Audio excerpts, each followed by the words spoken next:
What's up guys, and welcome back to another video. Today's video we're just going to go back in time to the semi-final where we saw something incredible happen. Whether you're a rugby fan or not, whether you love or hate England, you've got to give them credit for what they achieved over the weekend. They did something that not many teams can do.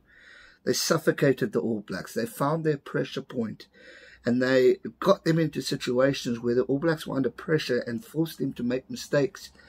It's something you don't often see, and it's something that was so cleverly done from England Rugby, John Mitchell and Eddie Jones. The way they gelled together in order to make something like this happen is outstanding. The All Blacks going into this World Cup, obviously the talk was three-peat, becoming the first team to get a hat-trick of World Cups in a row, becoming the first team to get 4 World Cups, which is absolutely amazing. Whether you like them or not, you've got to give them the credit for what they've done over the past over 10 years of dominating world rugby.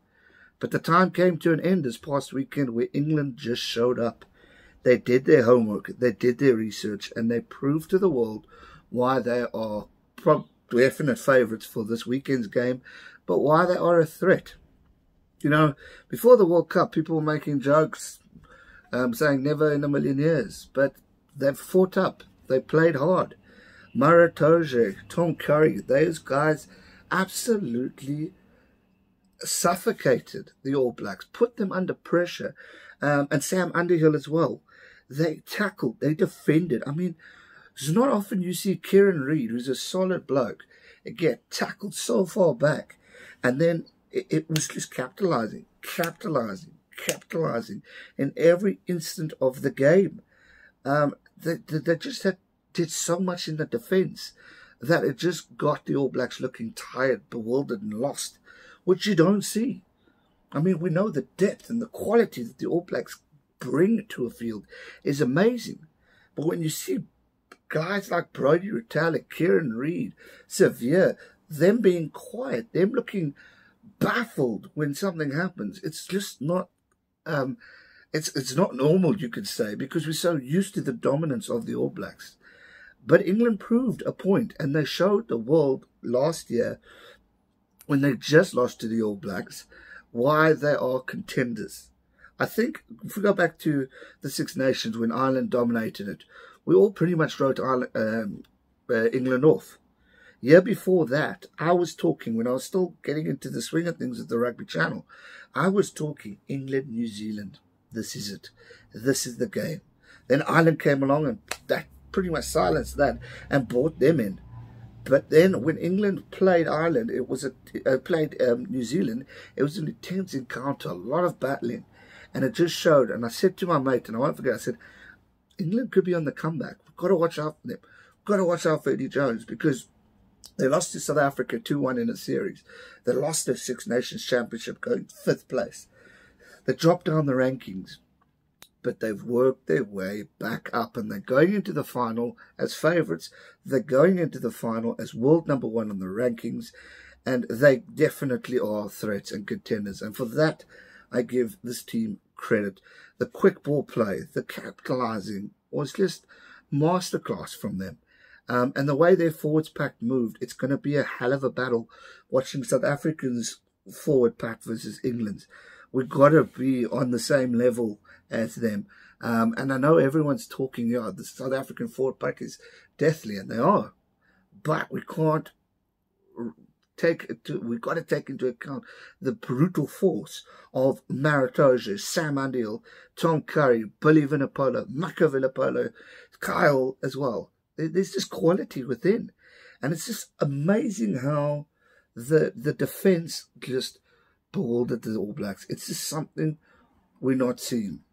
And I mean, Eddie Jones did his shots fired in the media like he normally does, saying X, Y, and Z, saying this, saying that. But they kept their cool. They talked the talk, and they walked it at the end of it, which I think is credit. I mean, Hansen was saying it's pressures on England as well. But Eddie said the pressures on New Zealand. They've got a lot on their mind. They've got three-peat. They've got defending champions title. They've been dominant for so long. Can they keep it up? Or are we going to see them crash. And unfortunately for New Zealand, we did see them crash. And we're now seeing a new world champion being crowned this weekend, whether it's South Africa, whether it's